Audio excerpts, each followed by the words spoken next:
beautiful. Hi. I'm so happy to see you today. You too. I am sitting here with the stunning and beautiful Mia James. Aw, thank you. I'm so glad to have you. We've been like talking all morning already, and I was like, I wait, know. we got to get this on camera. We got to I know, sit Amanda down. was like, shut up.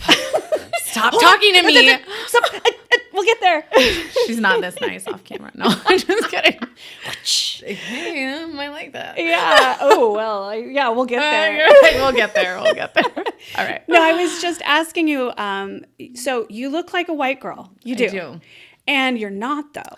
I am not. So my mom is Cuban. Okay. And then my dad is like a white guy with German and all these things. I don't know. My mom's like that. It's like German and French, the whole...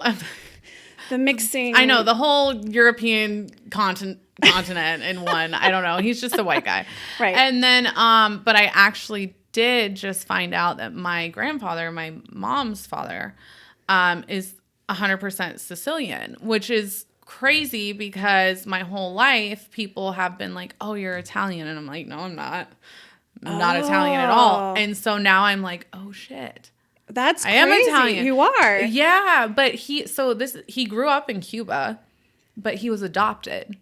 And so if you look at my grandfather, he's much darker skin, like tan, does not, I mean, he looks Spanish, but like he looks more Italian. He's got a very Italian nose, a very Italian features. So makes sense. I could see that. Well, because you don't see I think it's the blonde hair that kind of throws you off, yeah, right? when I have dark hair, people are like, but when I have dark hair, people always think I'm Armenian. Really? So, yeah. So I'm like, I've been in LA because, there's a lot of Armenians in LA. And people will just start speaking to me in a whole language I don't understand. And I'm like, no, I don't know what you're saying. Oh, wow. At all. Well, when I would travel, I noticed that people would talk to me in different languages. Yeah. And so, they would hit me with English, and if I didn't respond, they would hit me with Italian, and then they would hit me with Spanish, and then at that point they're kind of running out of it. Yeah. My dad is Mexican, and my mom is white, the same kind of mix. Okay, like, yeah. We're like, the same. Yeah. I'm just an island Mexican. That's what I call myself. Well, I'm like, let me not offend anybody. Oh, but we are what we are, right? I like know. it's people can calm down, I think. I know. I'm like, it comes from a good place. It's not I feel like the world is so sensitive right now too with everything going on. So it's like, yeah, I've been a little extra careful about the things that I joke around about. Really? I've noticed that. Like, I feel like I've kind of pulled back because for me personally, I don't take politics seriously. I feel like whatever side you're on, they're all working for the same team, Yeah. And I don't think that a lot of politicians really have our best interest at hand anyway. So, I try to just be like, look, like we are wherever we're at, and we all have to deal with whatever's going on. Mm-hmm. But I've realized lately that, tensions are flared right now. Like, I'm like, okay, let me not make any political jokes. Yeah, and I think just people's sense of humor in general has kind of died. It's like, I don't know. I'll say things I guess it's probably good that I don't say a lot of things publicly or to people I hear on a podcast. Like, hey, let me say all this stuff. Let's talk about politics and religion right now. Okay, Amanda? Let's get you canceled already. Leave it to me. But I'm just not as sensitive to people. Like, I'm not, yeah. I try to be respectful and like calm the fuck down. That's kind of where I'm at. Well, I feel like obviously I'm not going to go up to somebody I don't know and make like some ridiculous joke or something like that. But with the people who know me and know my intentions and know who I am as a person, I'm like, it never comes from a place of harm or like malintent. No, exactly. So I get that. Yeah. Well, we're both moms. We're both parents. So I wanted we were just talking about this. Yes. But I want to bring it up because I feel like there's a lot of people that can't really relate to us and what we have to kind of go through to pull off a career. Wait, okay, look, I'm not saying that there's not other moms out there who have careers. I'm saying, like, when you're in the public and you're out there and you have to be on social media all the time, and it's a grind that it's very different than a normal 9 to 5. Oh yeah, I just had a talk with my daughter about this because she's very entrepreneur minded. And, oh, wow. That's great. And I told her, because, no kid likes the idea of having to work, right? Like a job. And I'm like, honey, when you become an entrepreneur, you have your own business, you're no longer working 40, 60 hours a week. You're working 24/7. Yeah. And as a mom, which is already a full-time job, I mean, doing this on top of motherhood is exhausting. Oh, yeah. And it's so funny that we're talking about this, because I just had a conversation where I was like, I don't really feel like I fit in anywhere, because I feel like people look at me and they assume one thing, even in the industry, right? And then my life outside of what I do for work, I'm very much still Mia, but it's just so different. Like, I go to set, I do my job, and then I come home and I'm a mom. And I'm sure having to work like a 10-hour day on set and then having to come home to your kids is like, I'm like, I don't want to be touched. I don't want to be talked to. I'm exhausted, like peeling off my lashes in the kitchen, like crying, cooking dinner. I'm not hot anymore. No. For me, it's like finishing like a live stream or something, and then it's like I have to walk my dog and picking up dog shit. I'm like, yeah, this is really glamorous now. Yeah. And I'm like, I try to tell people all the time, I'm like, the internet is a lie. Like, yes, who I, appear to be on my Instagram and online is very much, there's not a real difference between Mia and who I am in my personal life, personality-wise. But I think people look at social media and they're like, oh, she's doing all these cool things and there's photo shoots and you're traveling, and not realizing that, like, I'm like, you guys, it's social media. That's what this is supposed to be. Like, I could post something. My favorite was when there was this guy that was like interested in me, and he was kind of weird, kind of possessive. And he would like keep tabs. And he'd be like, oh, well, I saw you were here today. And I'm like, I haven't even left my house today. Like, this is what posting content is. Oh, yeah. I knew right then. I was like, this is not going to work. Whoa. But I'm like, this is what posting content is. Like, that video is from 3 months ago. Yeah. It's filler content. Like, that's what we all do. And if you do it, you understand it. But to the public eye, it's like, oh, we're just having the time of our lives. We don't struggle. We don't have real life problems, which gets exhausting in itself. Oh, yeah. Well, and for me, it's the redirecting all the time. I think I've recently figured out, I'm not diagnosed, but like ADHD, I think it's really serious for me, because I'll hone in and I'm like locked in. Girl. And then it's like, I'm hungry. I need this. The dog needs to go out. And it like... Your brain's like static 24/7. It's constant. So I got diagnosed with ADHD at 29. Okay. And... because they give you like a 10-page write-up, right, of like all these things, and I'm like looking at these notes, and like it was like suddenly my whole life made sense. I was like, wow, because when I was young, I remember hearing it from my parents all the time, bless their heart. I'm like, they're great people, but it's like, oh, you're lazy, you don't apply yourself. And then I'm 29, I get this diagnosis, and I'm like, I was never lazy, I just have no fucking executive function. Yeah. So I feel like if people knew what my head sounded like 24/7, and a then scary place. Fast forward, it's so funny we're talking to this, because you know that my son is autistic. So yes. Obviously you get diagnosed with ADHD, they give you Adderall or Vyvanse, which is like a lighter. And so they prescribe me Adderall. I don't take it. It makes me feel so focused, but it also makes me feel extremely overstimulated in certain ways. Oh. And when I focus, I'll like focus on the wrong things. So I'm like, yeah, now I have the focus and the executive function is there, but I'm not I'm like hyper fixating on things. So I have my renewal appointment, and I tell him, I'm like, well, I don't really take the Adderall. And she was like, why? And so she's just kind of like smirking, taking her notes. And then she looks at me and she goes, have you ever had a referral for an autism diagnosis? And I was just kind of like, no. But then you start like, my mind was like instantly ticking. I was like, holy shit. And she goes, the thing about high masking women and women who are diagnosed with any sort of neurodivergency later in life is that as a little girl, you're taught to assimilate, you're taught to fit in. So from the time we're very, very young, I mean, like that's not ladylike, or you know what I mean? Like, be polite, smile. You know, like when you're a kid and they're like, "Oh, come on, smile." Yes. Like, you're not being a cute little girl. And so she was telling me that when you take ADHD medication and you also are on the spectrum, what happens is that the ADHD medication, because they kind of cancel each other out. Like, what? Yes. So, but it makes a lot of sense now that I'm finding all this out, because I'm like, my ADHD wants to be very extroverted and out there. And then the autism is like, I don't, like, I could shut down for the next month and not deal with anybody. And my friends have been telling me this since I was young. Like, I was the girl that was like the life of the party, but getting me out to the party was a problem. Yeah. A major problem. And people would get like, oh my God, we can never get her out. And I'm still like that. If I'm not out by like 9, fuck off, I don't want to go.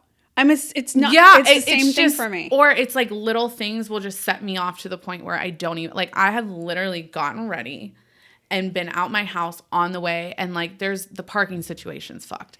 Or everything was going wrong on the way there, or like my lash isn't sitting right, or I don't like the way my clothes feel, and I've just turned around and gone back home after 2 hours of getting ready. Like, I don't want to deal with it. And so she's telling me, she's like, the ADHD medication will cancel out the ADHD, but what happens with a lot of women is that they get on medication and then they go, something still doesn't feel right. And what it does is that your ADHD is taken away, and you're now unmasking all of these autistic traits that you've learned to cover up. Yeah. And so I start like, I'm like kind of like gaslighting myself, right? Because I'm like, there are times where I've been, because I have my son, so now I recognize what it is and I know what it's like to deal with it. And there are times where I've been like, maybe not. Like, don't self-diagnose. I'm a big on like, don't self-diagnose. Right. Like, I hate when people are like, oh, everyone's a little on the spectrum. Like, no, you're not. Like, no. If you can go on about about your daily life and not have like your own, I can't explain it to people, like your own brain interfere with what you're doing. Yeah. And I mean, ADHD, the same thing. Like, there are times, and this is so personal, I didn't think we were going to get here, but even in the past like 3 months where I've literally just been in tears, like, why can't I be normal? Why is this so hard for me? Like, why is something as simple as this so hard? Like, I had a whole meltdown the other day because I couldn't find my keys. And then I found my keys, and then in the process of finding my keys, I lost my vape. And I'm like, I hate my brain. I hate this. Like, why me? But that is also, it's so fun. That is also like a part of why people are drawn to me, is like, and I've noticed that, like, I have a person, I love everyone. Like, I can have a conversation with everyone. I love actually having conversations with strangers. Me too. But I feel like when you're conventionally attractive, right? Mm-hmm. People kind of, like, I always, and you know the industry is like a big high school, right? Oh, yeah. So I feel grade. like people look at the way I look and they're like, oh, you're like the popular kid because you're conventionally attractive.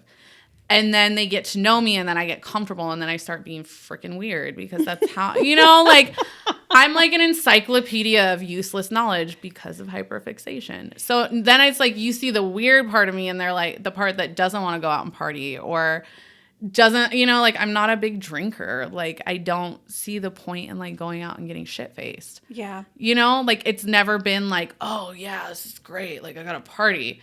And so then people see that and they're like, well, you don't fit into this like little conventional mold that we've put you in. Right. And I, up until this year, like, I was like, what is that feeling of like, I have friends and I like them and they like me, but like, I never really feel like I fit in. And it's the oddest feeling because I'm like, I can pretend, right? Like when I'm at social functions, which is a mask. Yes. Like, I can be that girl. Yes. But then I come home and I'm like so mentally drained from putting on this show. And then it also kind of fucks with my head over time because I'm like, God, like, do just people not like me? Like the real me? You know what I mean? Like, people want you to behave this certain way. And I'm like, yeah. But do they really get a chance to know the real you? Well, I think the people that I have close to me, yeah. Like, I've talked to you about Gabby before. Like, her and I are like sisters. We drive each other crazy. But she knows. Like, she laughs at me because she's like this little Barbie doll. You know what I mean? Like, she loves being a girl and she loves like dressing up and doing matching outfits. And I'm over there like, Like, you know, like I roll into her house looking half homeless, like with these extra large boy sweats on and like my big baggy t-shirt. And it's just, she always laughs because we're like polar opposites. But again, going back to like the social media thing is people see me presented a certain way and it's like, oh, this is how you are all the time. Yeah, but that's part of why I wanted to talk with you and bring you on this podcast, because I know there's so much more depth to you, so that it's easy to look at you. Like I said, you look like a white girl. You look like that. You look like what you just said, the popular kid, and I feel so out of place because I'm like the biggest freaking weirdo. Like my brain is like a dark place. Like I like macabre shit. Like I fall asleep to true crime documentaries. Like I'm a nerd. Like I research random conspiracy theories and aliens, and I do all of that too. You know, like yes, I do. People, and I wouldn't assume that about you either, you know, like, because I'm like, people are like, well, what are you into or what? And I'm like, you know how they're like, what that mouth do? I'm like, talk to you at 3 a.m. about aliens. That's what that mouth is going to do. Yeah. Like yak your ear off about shit that you're going to be like, oh my God, are we still talking about this? My kids do that to me because I'll be like, guys, blah, blah, blah, blah, blah. And they're like, oh, we're so sick of hearing this. I'm like, you need to know. I have to hear Keep you. your eyes open. You think I like to hear about everything that comes out of your mouth? You know what though? But they tell me they think I'm autistic. And I was like, you guys, first of all, you guys are assholes. Let's just start with that. But like, because there's certain things, like when you're talking about that, I was like, what? You know, there are certain traits that I have where like I'm very, very sensitive to sound, super sensitive. If something's too loud, or I've put this on a different episode or a different podcast where I talked about my biggest pet peeve is when people have like their phones and they are playing it out loud and they're watching videos and stuff. I'm like, I want to break your fucking phone. Yeah. Like not trying to be violent, but you know what I'm saying? No, it's just, I have certain things that there's certain material of clothes. And see, now that I'm talking about it, I'm like, you know, when my freaking psychologist is telling me this stuff, I'm like, lady, you don't know me. And then I start thinking and I'm like, like, I'm like looking back at things like, wow, that makes a lot of fucking sense. Yeah. Like there's certain textures that like just make me want to peel off my own skin. Yes. Or like sounds that make me clench my jaw and like I don't even realize I'm doing it. Mm-hmm. Like stimming. Like I'm a constant stimmer. And I was just doing it too. I just realized now I'm like hyper aware, but like I always do this thing with my fingers. Like I'm rolling a ring, but I never wear rings. I'm always doing stuff with my hands too. And like we were just talking about before we started, we both can't really sit. We don't have shoes on. No, like we're sitting with our legs crossed like children. I look good from here up. Yeah, like we got the boobs, so we look like grown people. But down here, we're moving. Yeah, like wiggling. I'm over here in a dress. Like let me just. I'm just glad I'm not the only one. Yeah. I can't even go to a nice restaurant without doing this. I can't do it. And they start giving you all these criteria, and I'm like, I don't do that. And then it's so funny because it wasn't until I saw a video and it was like this woman who's like, yeah, this is how I've learned to mask my stims. And one of them in girls, which is really common, is like hair flipping, like tossing your hair. Oh, shit. But I'm like, God, we're getting really deep today. I've had so many people make me feel self-conscious because they'll point things like that out and I'm not aware of them. But I've had multiple people like, damn, girl, you like always playing with your hair. And I'm like, fuck, like, let me just sit on my hands. Like, you guys notice these things? What the fuck? Like, that's weird. You're weird for noticing everything. But wow, that's crazy. Well, and just so people know what stimming is, it's like, it is an autistic trait where it's like they kind of fixate on a certain behavior or it's self-regulatory. Action. Yes, it's like you said, self-regulatory. So I was a nanny many years ago, and I worked with a lot of special needs kids. And at one point, I was a nanny for this girl. She was 9 at the time, but she was kind of like mentally like 3. Yeah, and she was obsessed with chins. She had this thing. And so if she liked you, she'd come up and she'd grab your face and she'd play with your chin. And so I was breaking out all the time because she was constantly touching my face. But when she was mad at you, she would stick out her tongue and she would poke you in the chin like this. Like she's mad. Chin. It's like this. Yeah, it's all communication. Like my son was not, I think you know this, my son was nonverbal until he was 5. Oh, I didn't know that. He just turned 9 now. And so, like, before he had communication, he would do the same. Like, he'd grip my face and just be like, in my face. And it was like, I knew, you know, I'm like, that's his little way of being like, I love you. And then like, you know, eventually the speech came. His first words were dinosaur species. I'm like, that's very, very autistic of you. Like, of course it is. Like, you won't be like, hi, how are you? My name is such and such, but you'll list off every dinosaur species known to man that I can't even pronounce, you know? Yeah. So it's crazy. How do you manage his care with, obviously, like, it's already hard to be a mom and be working, but with that, does he require special school? Does he have aides that help him? How do you do that? Girl, it's been a long journey.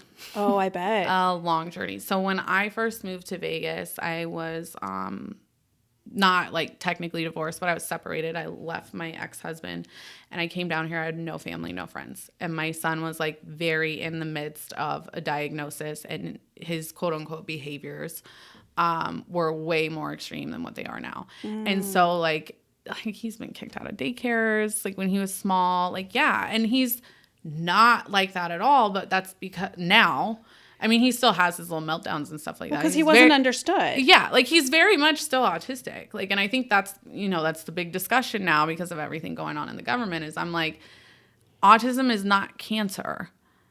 Like, brains are literally wired differently. So it's like when you can understand, and I think that's very hard for people to kind of wrap their brains around is like, oh, well, I think this way, so everyone thinks this way, or everyone kind of responds this way.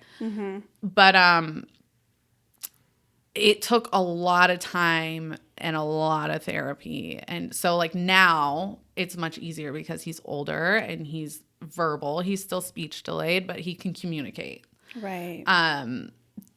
So now, you know, like he's in speech therapy. He is in what they call like an autism contained classroom at school. Okay. So there's an aide in the classroom. There's a special education teacher, and he's in a great program. Like I thank God every day for his teachers. He has 2 male teachers. One of them's really hot. I'm like, but they're awesome with him. Like, and I think for him, it's interesting to see the difference because I think for him, having kind of like a male authoritative figure at school has really, I'm like, damn, like you can't listen to me like this. The hell? Of course not, Mom. I know. I'm like all offended. I'm like, wait a minute, you don't do that at home. But yeah, I think that's really good for him. But as far as like between that and work, like I always tell people, because people are obviously very judgy about what we do. Very. I've heard it all. Like, and I used to get so like in my feels about it. And now I'm just like, whatever. But a part of the reason why this works for me is because I don't think that I could cater to the level of needs and care that he requires with a regular corporate job. Like I have a master's, I have my degree. Like, and that's another thing is I think people assume like, oh, these girls, they're like, they can't, you know, get any other job or they're not educated and that's all they have to offer is their body. No, this works for my schedule. And like before I separated from my ex, I was a stay-at-home mom. Like I was Betty Crocker housewife. Okay. It's funny to say now, but I'm like, my kids were very used to me being home all the time. Yeah. So doing this allows me to work a few days out of the month and then run my socials and, you know, my subscription sites from home. And then my kids also get me home. Like I don't miss games or, you know, school events. Field day. Take them to school. Yeah. Like I'm sure some people watching this will know, like I take them to school in the morning. I pick them up in the afternoon. I'm always there. So that's like, as funny as it sounds, doing this has allowed me to be around for my children the way a lot of people aren't around. And not that it's a bad thing to, you know, work 60 hours a week. No. But for me, that's important. Yes. I feel the exact same way. I feel like I have the luxury of kind of having the stay-at-home mom life.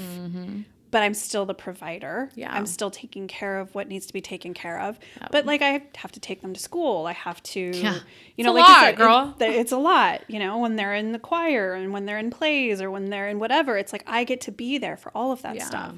So it's a beautiful thing. And I love that you mentioned master's degree because I think it's interesting.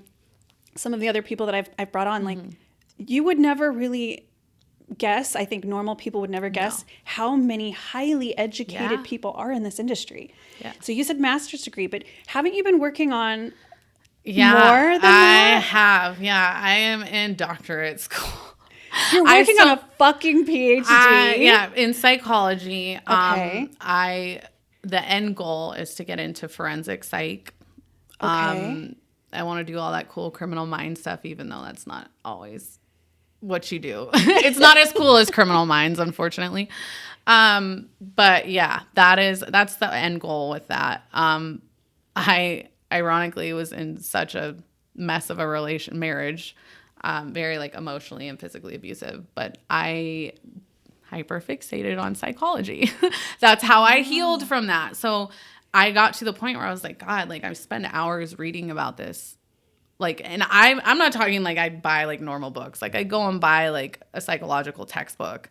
Like I have like every version of the DSM in my, yeah. But before I started school for this, that's just what that was kind of like my relaxation is I'd go and I'd read and I'd study, and it helps me heal from that relationship because it helped me understand a lot more. And then I was like, God, I'm doing all this for nothing. Like I might as well go to school for it. But there have been times where like, especially this year, because this year has been really overwhelming, where I've had to take like a couple months off. So, you know, in the beginning I was like, oh, I just want to get this done and as fast. Now I'm just like, it'll get done when it gets done, you know? Well, because life is lifing. Girl, and I'm like, just when you think it's going to get better, something's like, whoop, 180. And I'm like, damn, man, like, can I get a break? Yeah. But how does that fit into, like, you have to take breaks, it sounds like, but also like you're doing school, you're shooting. Are you still shooting full time, or are you slowing down with that? I never say no. That's my problem. I never turn down shoots. Actually, this summer was slow for me. Okay. Which anybody watching that's in the industry knows that happens. It's shitty on your mental when it happens. Right. And I think when you're new, because I'm still relatively new in the industry. I've only been doing this is my 3rd year. Oh, okay. Yeah. And so I think you get used to that when you're new. They just pump you out. You're the new girl. Yeah, you're the new girl. Every company wants you. They'll shoot you 5 times. They don't care, you know? And that kind of wore off this year. And then it was like, oh my God, nobody likes me. And I think I remember talking to you about this at the AVN house party, because it fucks with your head. And you really have to be a strong person to kind of pull yourself out and be like, it's not the end of the world. Yeah. It's just porn. But you know what? It's just porn. It's just porn. But also, you know, after talking to tons of producers and PR people and all kinds of things, like longevity is the name of the game. Yeah. You know, so if you can kind of outlast a lot of these other new faces and stuff, it actually, there's a lot of value in that. This year I'm like, damn, do I have to pull out the anal? Fuck. I got a little butthole. Oh my gosh. Yeah, I wanted to talk about this. Yes. I'm like, Ava Devine, where are you at? Come train our butts. Oh my gosh. I hope you guys go back and watch the Ava Devine podcast. She's amazing, and she's all about the butt. So we're talking about that. Awesome. She can train us. Yeah, because Ava can take that girl could take a tractor in her ass. I'm convinced, okay? I've seen her videos. I'm like, how do you get your butthole to do that? Now, you said that she like taught you. She had. Tell me. I told her this story. So I had a boyfriend I think I was like 19 or 20, but he was like obsessed with Ava Devine. Like, and you know, at 19, 20, you're still like trying to find yourself. You're not sexually experienced. At least I was sexually experienced, but I wasn't what I am now. You know what I mean? Right. So I just remember being like, I'm going to be the best girl this guy's ever fucked. And I would go online and watch Ava Devine and just learn like every fucking move that she had in her little black magic hat. Like, I was like, I'm going to like this woman someday. And still to this, like, and I remember like asking him specific questions, like, what do you like about the way she's like, oh, she's so messy and she's just nasty. And I was like, okay, I'm going to be messy and nasty. How very studious of you. Again, I hyper fixated on Ava Devine. Like, I was like, I'm going to like her. I'm going to like her. I'm going to be nasty like her. And look at me now. And then she was in line in front of you at the AVN event. Yeah. So this year, this past AVN, I get in the red carpet line and I'm like, oh my God, it's Ava Devine. And the only other person I had a fangirl moment like that with was Rochelle Ryan. And so ironically, I met them both at AVNs, just different years. And I'm like, oh my God. And she's like, girl, you are beautiful. And that's one thing about Ava. Ava is a girl's girl. Yes. And you and I were talking about this. That woman is magnetic. She lights up a room. She's so genuine, so kind. And she is just like throwing out, like you're looking at her like, holy shit, you're like this, that. And she's just like, you're the most beautiful thing I've ever seen. Like, and she means it. And that's, yes, like Ava will fuck you in the bathroom. Like Ava will be like, hey girl, let me eat it right now. And you're like, are you serious? Or are you just talking? She's like, no, like, she's like, you want to fuck me in the bathroom right now? I was like, I didn't know if she was kidding or not. I was like, I don't know. I had to ask her because she just recently got married. And I was like, was that a skit or was it real? Like, I wasn't sure because like, you don't, because she just throws herself into everything. So I was like, is this like a promo? Was it legit? And she's like, no, it's legit. It's real. Yeah. She loves women. Hard. Yeah. She loves women. Yeah. I'm like, I don't know. But yeah, I met her and I looked at her and I was like, I learned how to from you. Like, I'm here because of you. No. Look at me now. She was probably thrilled. I know. That's the other one. The other joke is like, so I'm gonna watch what I say. I was of age when this happened, but coming out of high school, I used to have like pictures of Jenna Jameson all over my binder, and to me, like, I still don't like using the word porn star because when I think of the word porn star, like when people ask me what I do, I'm always like, oh, I do adult film, because porn star to me is like a different era of like when it was super competitive just to get a scene, super competitive to get a DVD cover or box cover. Yeah. So when I think of like true porn stars, I always thought of like Jenna Jameson. So, yeah. But in high school, I was like Jenna everything. My mom was like, "Are you a lesbian?" And like, my mom was like, why do you have pictures of this woman all everywhere? But my whole high school binder was all Jenna Jameson. Really? Yeah. And so she's the other one. I just had a fangirl moment with her because she added me on Instagram and she like paid me the biggest compliment. Like I commented on her photo and she was like, I was like, you're so gorgeous. She was like, that's a huge compliment coming from you. And I was like, I've pissed off my ex-husband with this. I have garnished, like Jenna Jameson just paid me a compliment. Like I can retire now. Like that's how I felt. Like I was like, I can retire. Like and she's another one. She's huge fucking girl. Like liking my stuff. Like really? Oh my God. And I'm just like, I love meeting women like that because I think even I like assume, and you and I talked about this, that you see certain women and you kind of imagine them to be a certain way. Mm-hmm. And then you realize that like everyone's kind of out here supporting each other and it's just like the best feeling in the world. It doesn't matter what you look like, what your body type is. Like a majority of the women that I've met doing this, they're like, you fucking go, girl. Like, wow. And granted, you have a couple that you run into that are not so nice. Not the same. I can't actually think of any off the top of my head, but I've had a pretty good experience in the past 3 years with other women. I love that. But I do, because I'm like, we're all women. We all experience the same like mind fucks. We go through the same insecurities. And I think it's the funniest thing, like when I meet a woman who I think is like super attractive. I'm like, oh my God, I would die to look like her. And she's sitting there like running off all her little, like we're on set and she's like, oh my God, I got cellulite here and oh, I don't want to be in this position. And I'm like, oh my God, you're human.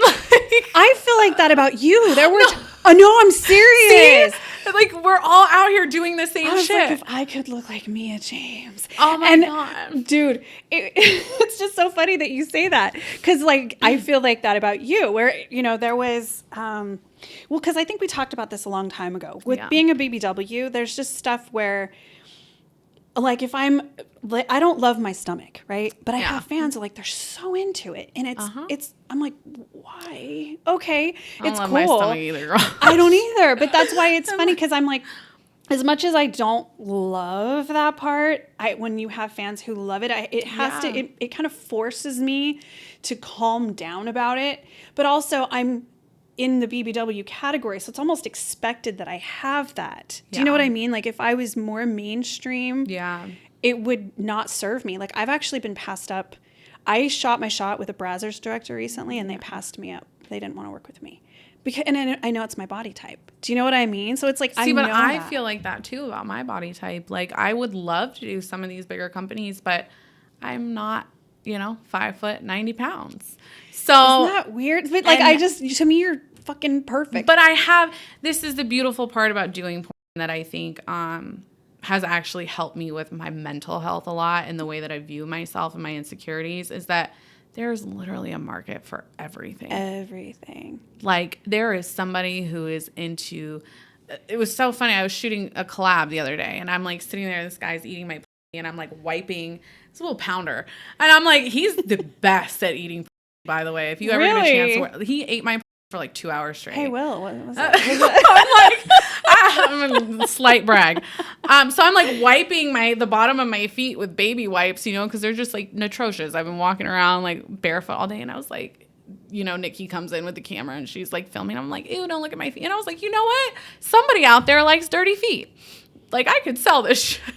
It's the truth. It's true. There's a market for everyone, but I feel like I'm in this awkward place, right? Because I'm not a BBW. I'm not real skinny. I've been told that I'm not milfy enough for some roles. Like really? I don't look old enough. I'm at an awkward age for porn, I think. I'm 36. I feel like I don't know, maybe I'm tooting my own horn. I feel like I do look a little younger than 36. I don't feel like I really look like I'm in my 40s MILF. So they're like, okay, like what can we do with you? You're like hot wife. What do they call it? What is it? Babe, hot, bombshell. There's another one. Oh. But it is like and so again, like when shooting slowed, I was just like, damn, like my immediate brain goes like, oh, you need to lose weight. Really? Yeah.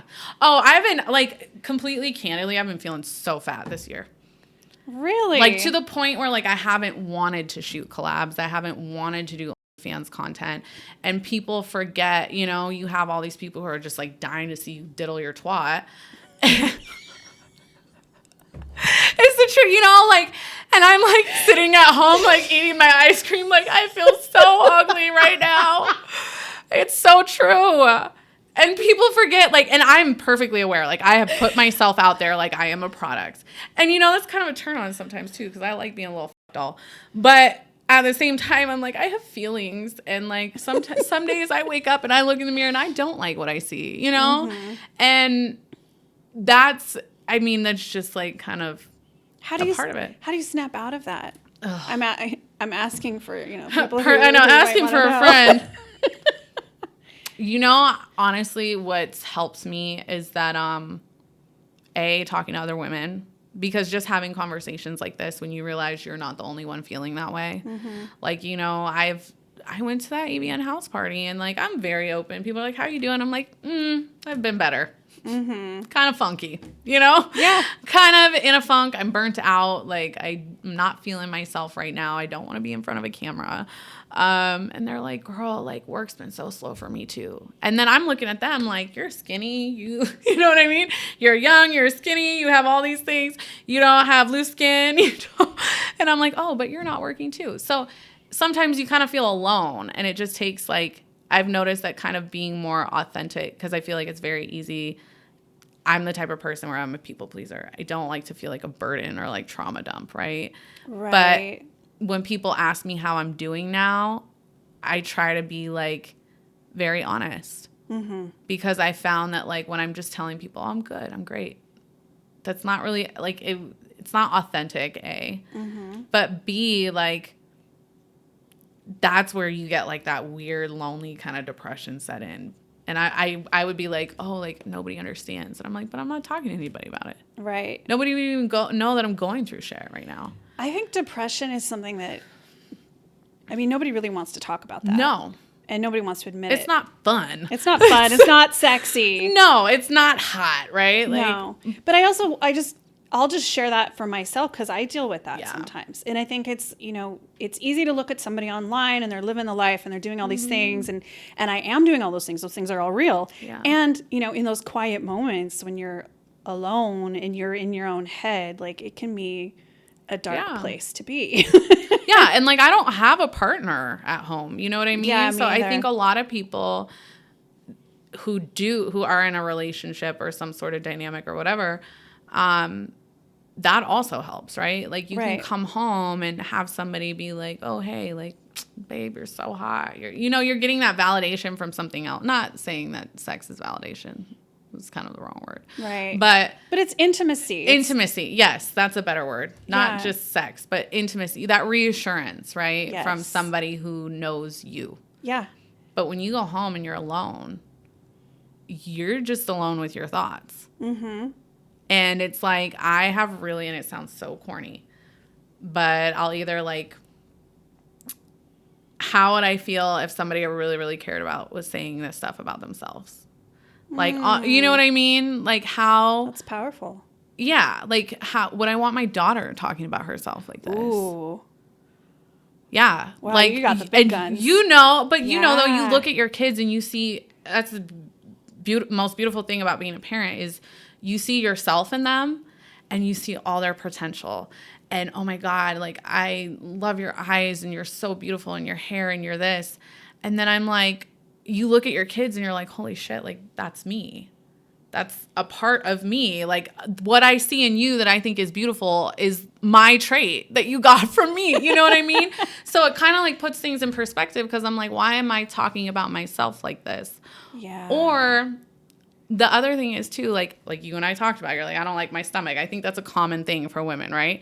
And then of course, like, you're on set, you got your legs behind your head. It's like out there. I don't care if you're 90 pounds, like everyone's stomach rolls if you go far enough, but in my head, I'm like, oh my God, I'm so fat.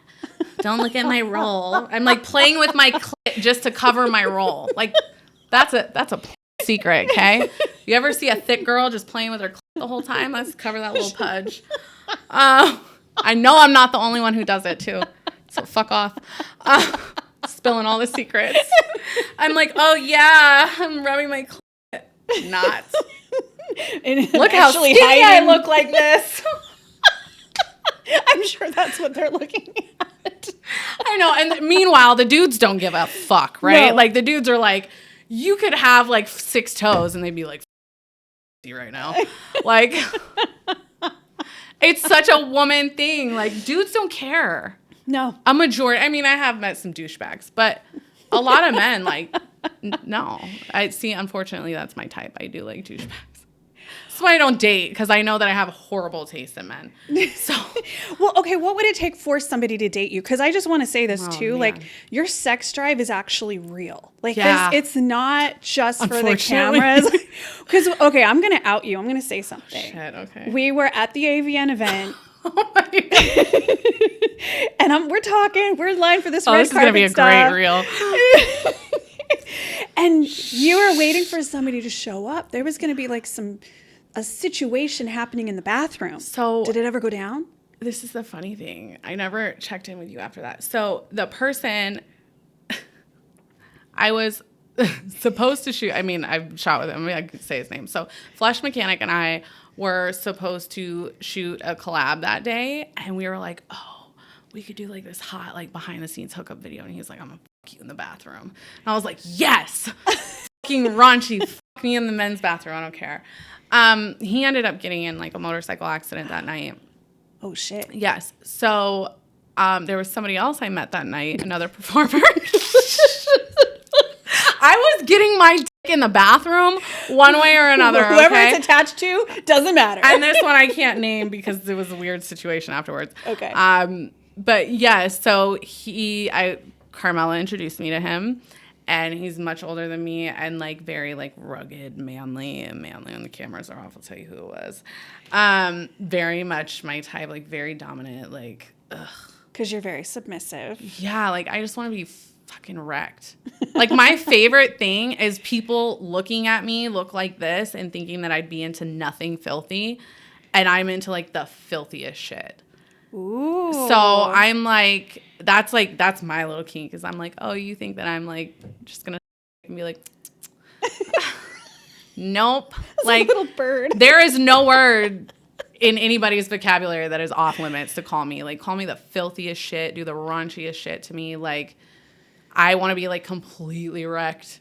Like, I want to go in looking like a pretty doll and just be like, fuck, you look so ugly right now. I'm getting fucked. Like, eyelash over here. Yeah, like an eyelash falling off, mascara running down my fucking face. Like, ugh. So it happened. So, yes, I get introduced to this guy. And so he approaches me later because I was like sitting at a table by myself and just texting. And I was like, oh, hey, like totally thought it was like, ironically enough, right? Like stars are platonic too. Like we do what we do on set and then we're cool. Like we're not just buddies. Yeah. Like I'm like, cool. You want to shoot content? Like we can fuck and then be cool. Yeah. So he like comes over to the table and starts like caressing my thigh. And I was like, ugh. And I was like, hi. And he was like, he asked me the question, older white dude. He was like, you're not white, are you? I was like, oh, you must like Latin women if you know that. Right. You know, if you're an older white dude that's asking what I am, I'm like, oh, you like Latin women or you like black women or something other than white because that's not usually a question. Right. And I was like, oh, yeah, I'm Cuban. He's like, oh, you're just my type. And I was like, oh. Because at this point, it was very professional. So I was like, are you trying to fuck me right now? And he, like, ran his hand up my thigh and, like, grabbed my and leaned in and whispered right here. He was like, I'm going to fuck you in the bathroom right now. And he was like, I think he said, I'm going to fucking destroy you. I don't know. It was something crazy where I was like, sing. Like, ooh, yes, please. Daddy. Like, I was like, okay. Like, wow. No, there was no hesitation. I'm like, we could get fucking caught by AVN, whoever. I'm like, no, fuck me in the bathroom. It was like he got the script. Fuck me right now in front of everyone. Like, I wouldn't care. Wow. And you know what I was wearing that night, that it was not the very most fuckable in outfit, which was awful. I was like, why did I wear this? But I wasn't really planning on getting fucked. I mean, I was. But in a more scripted way. Yeah, like where planned. It wasn't going to be like, oh, no, and that's what it was. It was just like, oh, stick your like, he was like. Was it really like that? Because I always felt like that was fake. Like when people are just so like crazy. See, but that's the thing. And this is what I love about dominant men, like true dominant men. And there's very few true doms. Agreed. That I've been with. Oh. I've had a lot of men try. See, I'm like a real big brat too. So I feel like if you know how to be what they call a brat tamer, then I can normally tell that you've had some experience in that field. Mm-hmm. I can tell if somebody's had experience being a dom by the way they talk to me. Really? Yeah. Can you explain There's the difference? proper way to talk somebody and there's a way to talk somebody where you can actually get hurt. Like you have these two things right here, right? So if a man chokes me like this, up around the jaw, that's correct. If a man sticks his finger right here, then I'm like, you don't know how to do this. Yeah. So up here you can still breathe. Well, and it's more controlled, right? And you're not gonna hit that little thing. I don't know what it is, the artery, nerve, whatever. But there's something very dangerous right there. I know that much. Yeah. I'm like, I don't know what it is, but make me pass out. Oh my God, I had one good experience. One time I was with the last dude that I was like in a actual like DS, what they call a DS, like dom sub dynamic. Obviously we had talked about this beforehand, so there was consent. But he was like, and he was a big dude, like heavy, like tall and like hefty. And like, he was choking me his from behind and he was choking me. And I was like, oh, I feel so sleepy right now. And then in my head, I was like, God, I haven't drank anything. Why do I feel drunk? And then I just pass out. And when he like smacked my face and was still, and I was like, yeah. Wow. We had talked about that before though. Like if that were to happen, would that be okay? Like all of that stuff is talked about before. Right. But yeah. Which is extremely important. You can't just surprise somebody. Especially with stuff like that. Like when you're dealing with stuff that can potentially be harmful or dangerous, or like there's a lot of wild, crazy out there shit that I'm into that I will only do with certain people because I know like it's a thing to vet your doms. Like that's a very big thing. Like, because you have the type of men who think they're a dom and then use it as an excuse to be abusive. I mean, is there certain questions you ask or things you look for in order to vet somebody? I think you look for, is the topic of consent on the table? And do they understand? Like, I always say that submission is earned, it's not given. Yeah, agreed. And so if you create a safe space for a woman in general, a woman's natural urge is to submit because it's a safe space where that guard can come down. Mm-hmm. So, a lot of these men who claim to be doms that want to get to the hard and heavy shit right away, like, I'm going to take a bullwhip like the first time I meet you, red flag. Yeah. Doms who don't talk about your do's and don'ts or what pleases you, or like a DS relationship should be rewarding for both parties. And a true dom will understand that. Right. But there's a lot of doms who are like, oh, I'm just going to. Do you talk about aftercare? Right. Like you're dealing with people's what I call their happy cells.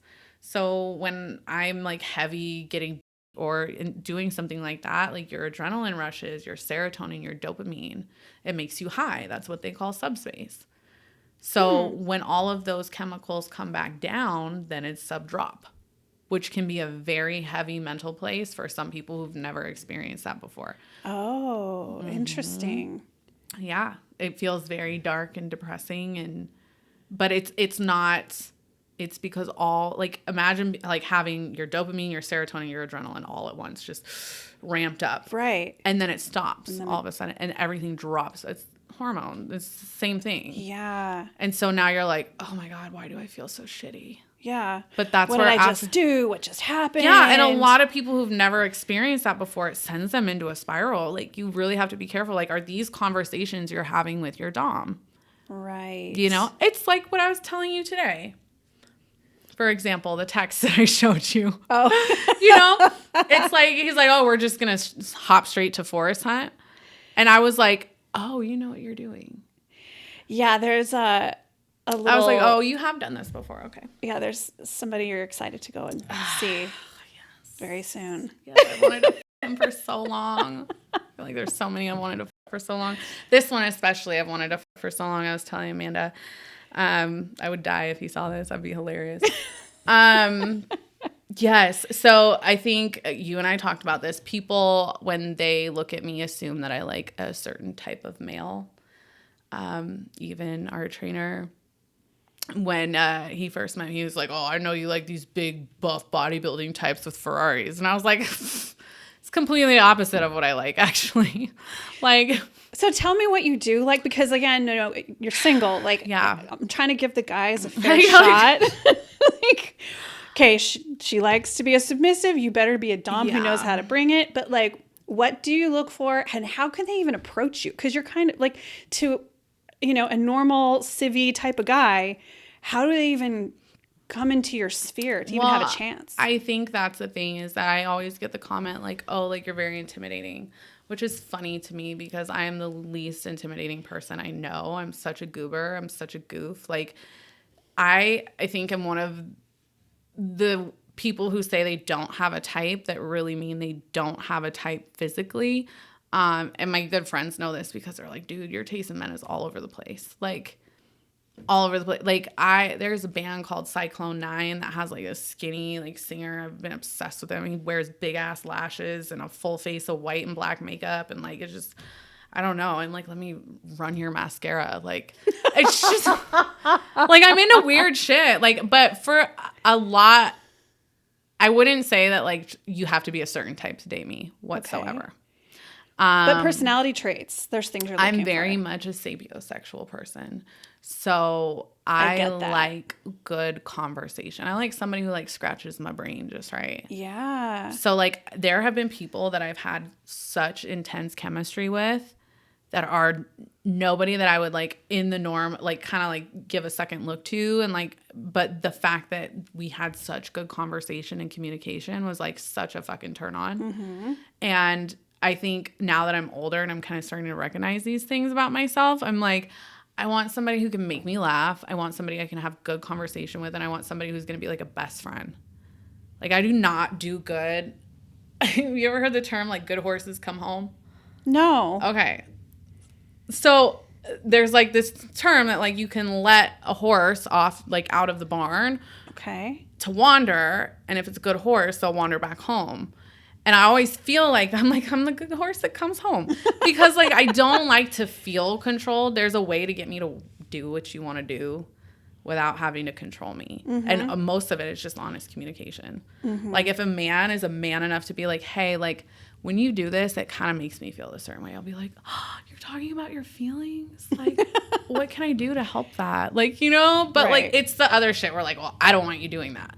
Like, excuse the fuck out of me. Tell me that again so I can walk out this door.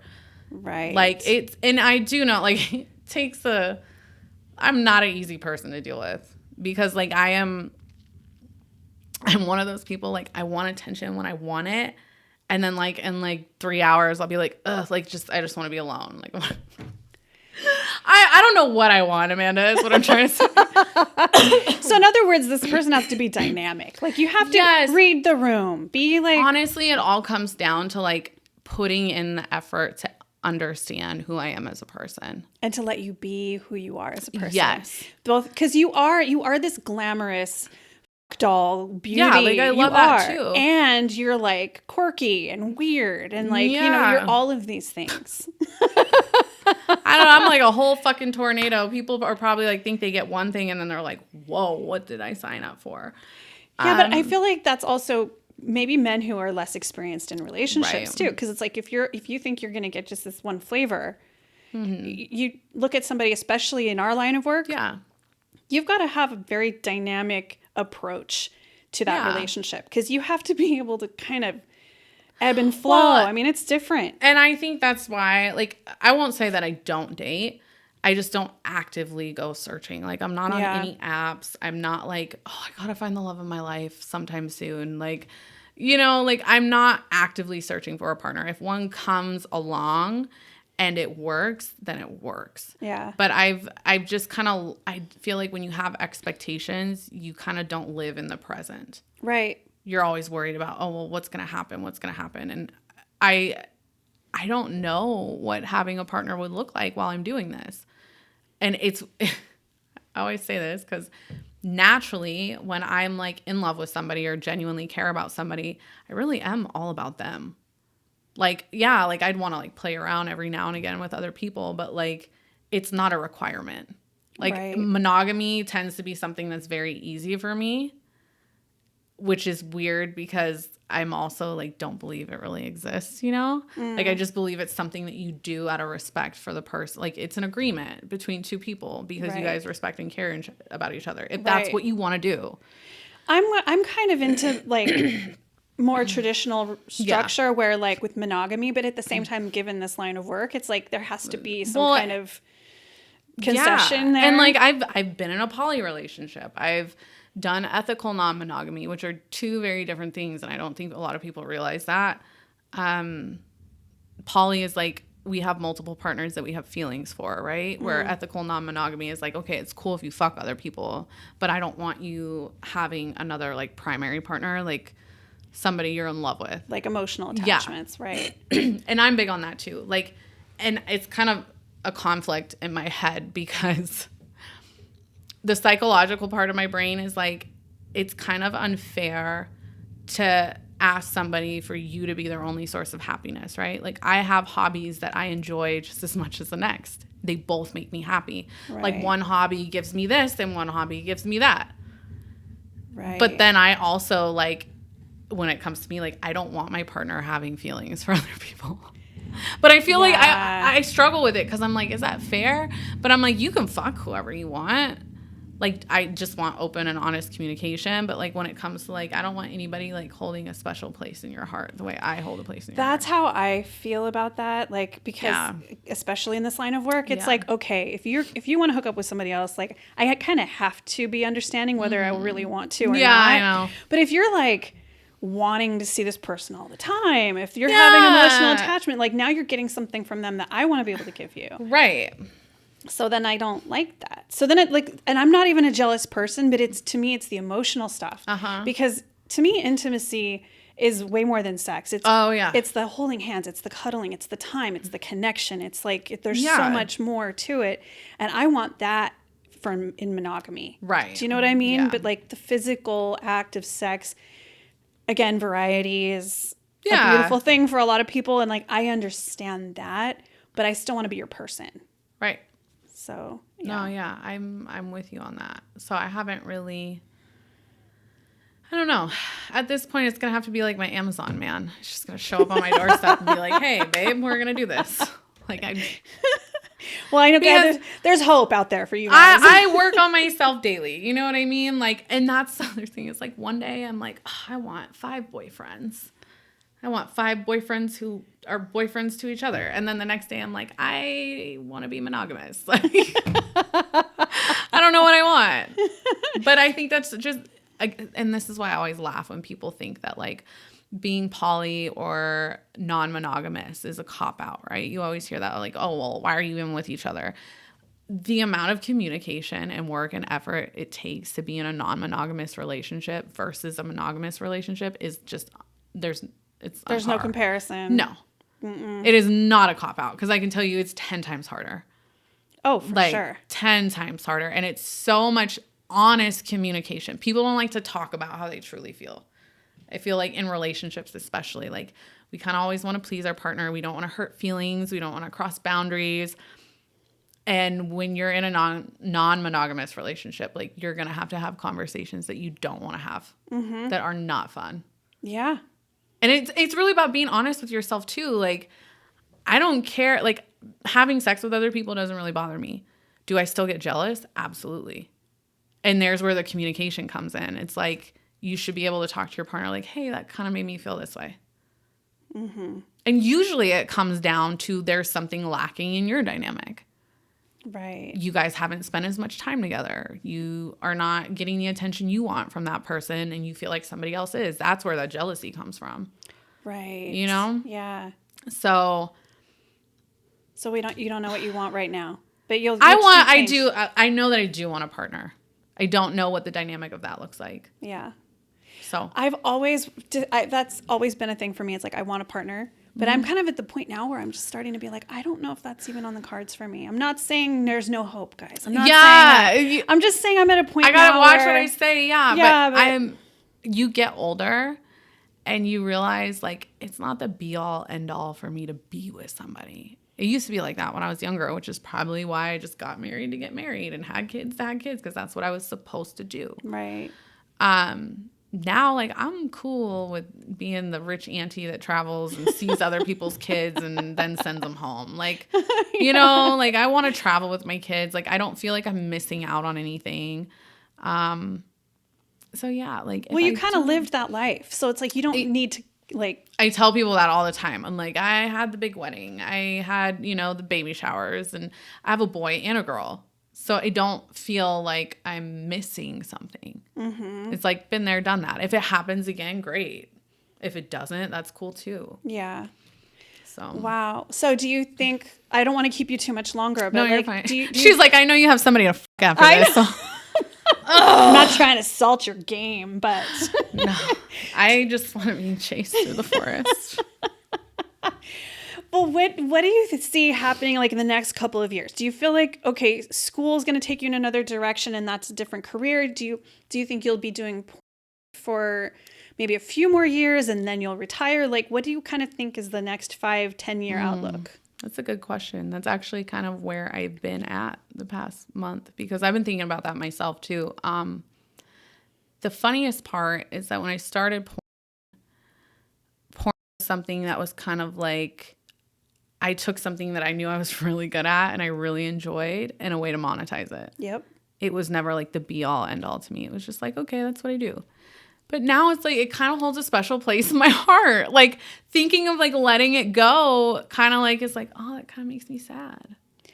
I feel the same way. It's weird. It's like a part of me in like a good way. Like, there's things I don't like about it sometimes. But it's just helped me grow so much as a person. I know that sounds funny probably to people watching. People probably don't really understand how much value we can get from doing this. Yeah, like, it's helped me with my mental health. It's helped me with my self-image, ironically. Because when you're putting yourself out there in such a Yeah. vulnerable way, you can't help but just have to own it. Well, and I think, and I know you know this feeling, being a mom, you know, you're always like, your energy is placed into other people daily. And that gets like emotionally draining because you stop feeling like yourself. Yeah. So for me, like when I get up and I have to go on set or shoot a collab and I'm getting my hair done and my makeup done, like the like the sex is great sometimes. There's a couple of you, we just get through it, you know, which I'm sure I've been that person for some people too. I'm not everybody's cup of tea. You're my cup of tea. Hey. But it all lies in like those pretty girls, right? Like where it's just you and you have your hair done, your makeup done, you look hot, you're in a fucking hot outfit. You got 7-inch heels on and you have a photographer with good ass lighting that's getting rid of every fucking flaw you have. And then you see those pictures and you're like, damn, I'm hot. Yeah. I look good. Yeah. And that in itself is like when I got out of my marriage, I was not like the person I am today at all. Like I was very insecure because this man had like run me through the mud, like made me feel like I was not good in bed, not attractive, which is so funny that like I remember one time, Amanda, I was like trying to get my groove back after having a kid, you know? Okay. And I bought like a piece of lingerie and I took a photo and I remember I sent it to him and he didn't say anything. So I walked out the room. He's on his computer and I was like, did you get the photo I sent you? He was like, yeah. And I was like, he was like, I don't understand. He was like, I don't understand. He was like, it doesn't even look like you. And that was back when Snapchat filters were a thing, right? So it was a filtered photo or whatever. But I'm like, that's not the response you're supposed to get from your partner. And I just remember feeling like so embarrassed, like that feeling you get as a little kid when people make fun of you or your face gets hot. Yes. And I was like, I like took this risk, like not feeling secure and comfortable in myself. Obviously, I just had a baby. And then that's the response you give me. And I think about I think about that story all the time. And it'll pop into my head randomly, like some days, you know, like when I'm on my subscription sites and I'm like, damn, like you didn't even want one naked photo of me. Yet here I am making my whole living off of selling naked photos. Wow. But it did and not saying that you use it for validation, but I think it makes you look at yourself in a different light. Yes. Yes. And that's really important. And that contrast is just like, that's insane. Yeah. That he would give you such a non-response. And now not only do you get a response, but you get a response so big that you can live off of it. Yeah. That's I'm like, and you thought I was ugly, bitch. Yes. Eat your heart out. What? No. What? I know. That's right. I think I would look at me cover my role now, ho. No. I'm so open about it. Like, I'm a thick girl, okay? I am not a petite woman. But you know I've had 2 kids. I've never seen you as, like, thick, though. Like, I don't mean that in an offensive way, because, like... love you for that. I feel like a big bitch some days. But it's weird, like, for you to say that is always... I'm kind of, like, I'm double-taking. Like, really? Where? What? Huh? I really don't... But again, it's, like, that self-image. Because, like... But you know what it is, too, is as a MILF, they put you with teens, right? Because you're supposed to be stepmommy. Yeah. And so, like, normally, like, if I work with another female, she's not a little girl. She's of age. But she's somebody that's very petite, no curves, small breasts, small ass, probably like 100 pounds, 5 foot, little spinner. I've always wanted to be in my life. I'm tall, too. Like, I'm 5'7", so I'm like, I'm just down. Dream is gone. Yeah. But... Because, like, sometimes, like, I like thick women. Like, I love thick women. Like, really? Oh, my God. Like, I mean... she's not... No, I like big boobs, too. But, like, ass to me and, like, the little... Which is so funny because what I don't like on myself, I love on other women. What? I'm telling you, so you like my fuck. So you like my I like this because look at like the ancient like Greek statues of women. Yes. Like to me, that's what a woman looks like. Like you have that pudge because it protects your uterus. because your uterus is supposed to be protected so you can have children. Right. That's why women are like, oh my God, I can never get rid of my lower pudge because it's supposed to be there. Yeah. Like it's like biological. Like you're supposed to have that. But when I see it on other women, I'm like, oh my God. Like there's nothing that's like hotter than like a girl that's like all oiled up and like thick and like with a big ass. And then like there's like, you know, like the little straps of the bikini, and then there's just like the little pudge right below the belly button. And I'm like, it looks so feminine to me. But when I look in the mirror on myself, I'm like, ew. Really? It's so weird. Wow. You know what? I had to kind of embrace like strappy lingerie because especially with my body and being all natural, like it just doesn't hold, right? I'm going to say it. And I know I'm not supposed to say this, but sometimes I've looked at this. I'm like, I look like a fucking wrapped ham. Like, you know, the strings. Girl, I put on a set the other day. It ain't just you. I put on a set the other day and I was like, I look like a busted can of biscuits. Like it had the vertical straps, you know, and it doesn't matter like how loose they go. They're just stretchy. So they like cut in. And I was like, oh, please. For real. Like, I know what you're talking about. Cause I'm like, yeah, like and then in my head, I'm like, oh my gosh. Yeah. But you know what? I put on this lingerie and I was doing the wrapped ham thing. And I was like wrapping it up. You know, it kind of, but there's still a symmetry to it, even though it was just bulging out of these straps. And I was like, you know, there is still something about this that looks good though. Like it does. It's a thing. So ironically, when I don't like what that does with lingerie, if you put me in a set of ropes, like hanging from the ceiling, to me, that's the hottest shit ever when you can like see the skin bulge when somebody's in ropes. And it happens, like you could be the skinniest girl, like the rope, they have tension. So like they're going to put, you know, like, but like when my boobs are all like compressed and like a freaking harness and they look like little anime. I love that look. Just like kind of like some love handle, you know? See, to me, that's hot, but strappy lingerie, not so hot. Oh my gosh. Isn't this interesting though? It's like, I don't know what's wrong with us. It's a double standard. I know. Wow. I'm like, well, so we're just, it's a to be continued as to how how long. We could talk for 3 hours. We could talk forever. Because there were other things I was going to ask you about, and I'm like, we'll save that for another day. Okay. Where can people find you, and like, what's the best way for them to reach you? In the adult theater. No. In the dark on room. Sahara. Just kidding. Totally kidding. You can find me. So I have Twitter. It's the real Mia James.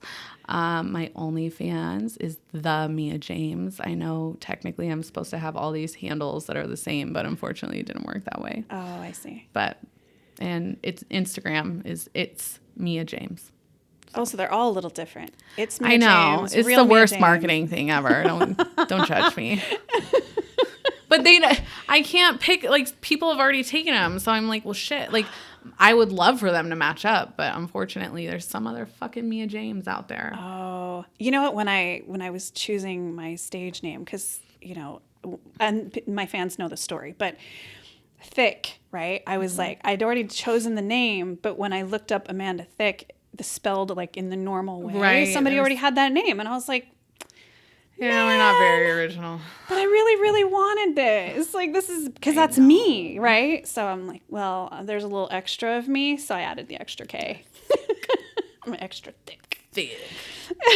So you'll be back. Yes. We can talk about being thick. We can talk about all kinds of shit, apparently. I know. Yeah. Crazy shit. I feel like we covered a lot today. We did. I mean, we were all over the place. ADHD. We're like, do. Ropes, forest, ADHD, mental health. Like, yes. All of the above. All of the above. But next time, like, there's, I feel like we covered this stuff. Like, I really wanted people to get a glimpse into, like, I love that. Because when I think of you, when I first laid eyes on you, right? It's just what you see, right? It's just hot girl. She's really successful in the industry. She's like the hot chick, right? Like getting all the jobs and shit. Like, I don't know a lot behind the scenes. I'm like, that makes me feel so good. Really? I'm like, thanks. But that was like, that's the image. That's the biggest compliment. Really? Yeah. I mean, it's just, don't get me emotional. That's how I see you. And then I was like, oh, but she's also a mom. Oh, wait, but she's also getting a PhD. Oh, but she also, like, she's living this, she's living a real life and she's juggling this super successful career. And like, you're also just a really real person. And I wanted to really highlight that by talking to you, because I see it. I want other people to see it. Thank you. I appreciate that. Of course. And I will come back whenever you need me. Yes. Because this was so much fun.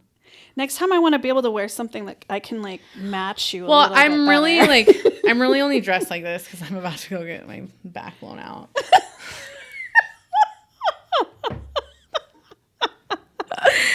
And I'm wearing this because it's laundry probably day. would have been like in yoga pants and a tank top had that not been the case, but I've never met this guy in my life. Oh God, that makes me sound slutty. I've never met this guy in my life, but he's about to kill me. You just gave so many men hope. I wanted to this guy for so long. Yeah. Oh, so guys, if you really want that level of desire, you better like bring it. I'm so shy though. Like it took me like 2 years to just slide in this man's DM and be like, just fuck me already. See, and you just don't seem like the shy type. That's like amazing. Very shy. Wow. I'm okay. Very shy. I know. That's why I'm getting naked on camera. Like, I'm so shy. And I'm like, I'm so shy. Just spit dripping down my chin. Love it. No, but like when it comes to like putting myself out there with men, yes, I will never like. Well, this guy just really wanted to bone. So I was just like, fuck it. If he rejects me, whatever. Yeah. Like I just want it. Yeah. Well, and it turned out because he was like, "Are you ovulating? Like, why are you coming on so strong?" Me? And I'm like, I've been into you. Stalk your page for like years. Like I watch you on Pornhub. I've did it to him before.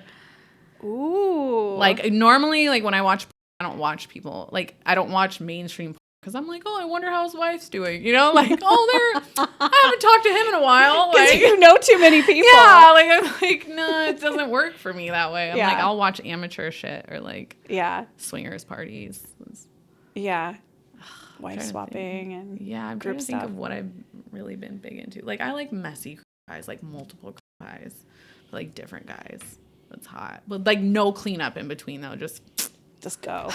Wow, I love it. I told you I like some raunchy shit. Like I love, it kind of, I feel similar in that I can kind of still blend into normal society. I still like look like a pretty normal person, especially when I don't do any makeup or anything. So it's a kink. And so it's kind of a superpower in my opinion where I'm like, I can still like blend into the normal world, but then like I do myself up and then I'm on a red carpet and I think it's fucking great. And I feel like you got this, like, you just look shy and sweet and cute. And then all of a sudden, like, boom, like, slap me, bitch. Like, piss on me. I don't know. Surprise! Yeah, that's... You know what's funny is that I was never into that until somebody did it once. And it was the same guy that I was in, like, a DS relationship with. Because we had, like, talked about it. And I was like, I don't really care. It's just you. You know what I mean? Yeah. And he, like, made me get on my knees and close my eyes. And he kissed me on my forehead and was like, open your mouth. Then booped me on the nose and just in my mouth. And I was like, it was like kink unlocked. And now it's like, yeah, like not with everybody, but like I totally, like I'd do it again. And I was like, wow, this man just turned me out. Wow. Yeah. Like you said, kink unlocked. Mm-hmm.